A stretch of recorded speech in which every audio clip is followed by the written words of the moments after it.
What's good, people? Agent Juice reporting for duty. The Mitchells versus the Machines. It was a fun little movie I finally got to see on Netflix. And it's also a little movie I have a soft spot for. And why is that? Because it's a passion project. It is someone's work that they spent years to make, and it is very clear that they put a lot of their heart and soul into it. And even though that's something you see a lot more these days in indie as opposed to mainstream, I'm really glad that something mainstream is actually taking a chance on, that kind of level of sincerity. So it's a nice breath of fresh air. So without further ado, let's go ahead and pile into our favorite broken down car with our family. Let's run away from a bunch of robots who are trying to put us on a big old rocket to send us off into the middle of space. Let us make a bunch of movie and internet references. Let's hit the gas and do the Rick Mitchell maneuver and smash that like button. And let's go ahead and talk about Mitchells versus the Machines. So, as I always do, let's first talk about the Speedpaint. We have here essentially the mainest character, who is Katie Mitchell, the young daughter who's obsessed with filmmaking, who's about to go to film school, but her doddering old dad doesn't want her to go. And of course, things happen, and now they have to fight a bunch of machines. So the fact that it's a movie about, people versus things, and it uses a lot of these like funny little references to internet culture, and they have like a bunch of like extra emoting animations and stuff, it reminded me a lot of Scott Pilgrim. So of course, I decided to cross them over. So we have Katie Mitchell playing a bass guitar, which she shows no aptitude for musical instruments in the movie. But in this case she does, because she's going to fight the machines with the power of music and friendship and other things, as opposed to the power of family. Because Scott Pilgrim didn't have the power of family, so she's going to have to make do with what she's got.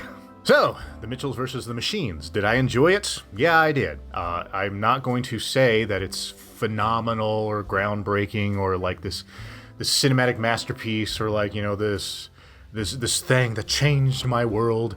I enjoyed it for what it was. It does have some hiccups, some flaws, some things that I personally didn't like about it, but ultimately I did enjoy it. And I'm going to be upfront and say that I am biased toward it more than I am against it, and the reason why is, as I mentioned before, it is a passion project. The creator, Mike Rianda, so sorry if I mispronounced your name. Anyway, he wanted to make this movie for years now, and of course the family, the Mitchells, is based on his own family, and you see that a lot. There's a lot of correlation between, his experience in life and of course the way he modeled these characters in the movie. And so because of that, because it's something that he so sincerely wanted to make, I have that soft spot in me of someone who has a dream and wants to make it, and they make this out of a sheer love of the craft.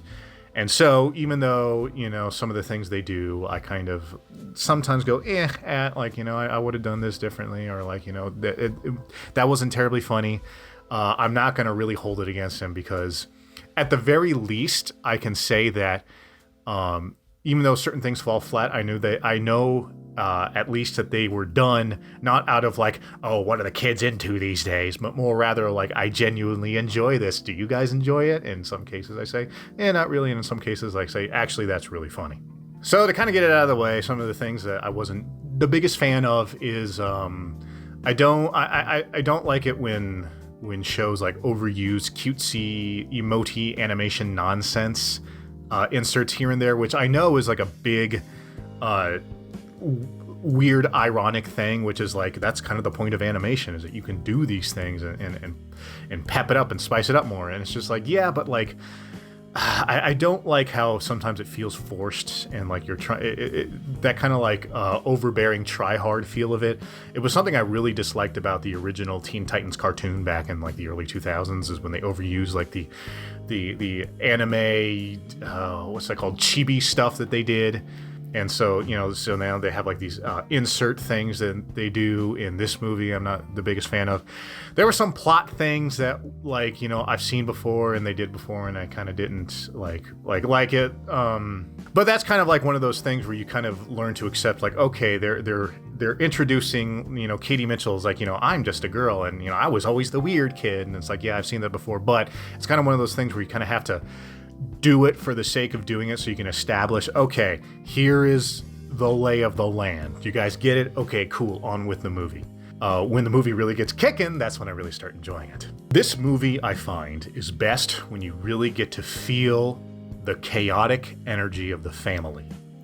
I believe this movie shines the most when the Mitchells are trying their darned tootinest to survive a situation, and in their, desperate attempts to try to, do something correct or do something right, something ends up going wrong, and they have to quickly improvise on their feet. And I think that's where they shine the most, is when they wield that chaotic energy as best as they can. I would have to say that this movie is at its best during the mall scene.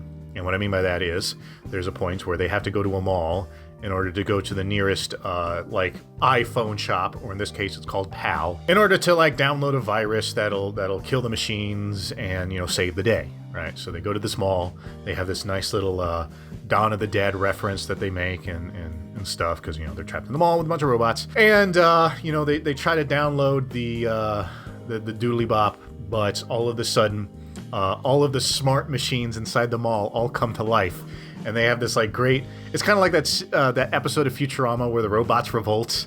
It's kind of like that. So all these appliances come to life, and they start hunting down the Mitchells, and the Mitchells are trying to run away, and they get caught up with all these different appliances. And it has such a great, like I said, out of control manic energy, where it seems like at every turn the Mitchells are trying to stay ahead of the game, but then something new comes up.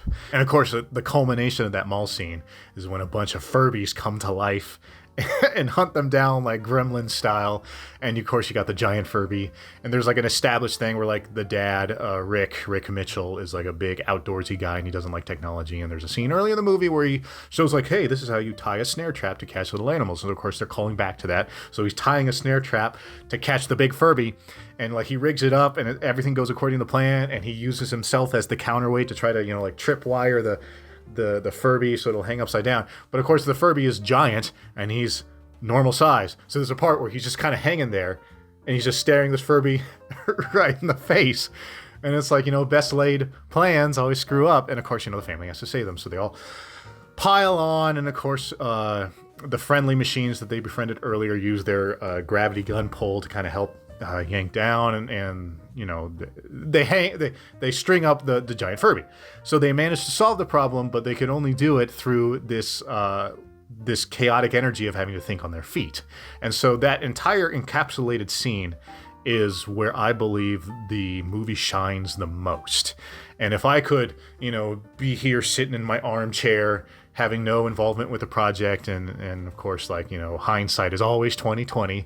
If I could do this myself, I would try to take that same chaotic energy and plant it more towards the end and more towards the beginning. It doesn't have to happen too much at the beginning, but more towards the end, because the end kind of took an interesting turn that wasn't the best. Point is that chaotic, back of your heel kind of energy is what really made this movie shine, because this movie is about a family that is supposed to be not perfect.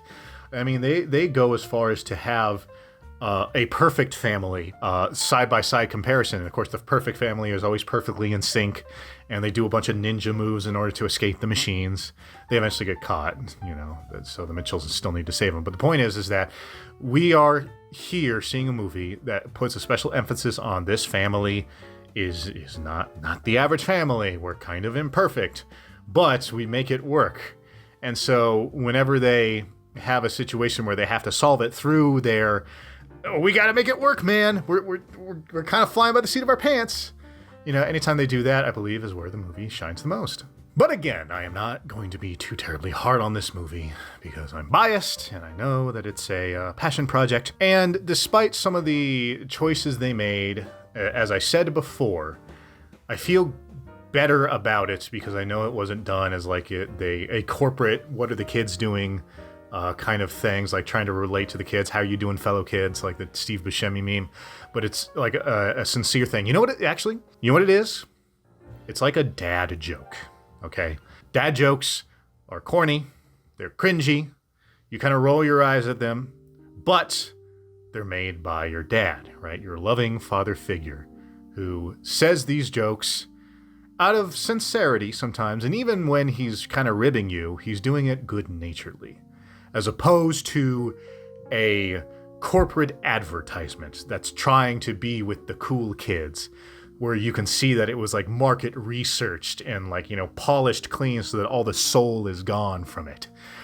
So even when this movie doesn't do things the best and could be improved, it's done more in a dad joke way, and I can at least appreciate that. But in the meantime, I think we'll go ahead and wrap it up there for today. So you people know what to do. If you like what you see and you want to see more, go ahead and tickle the sacred buttons. If you want to share the video and comment down below, that would be just peachy.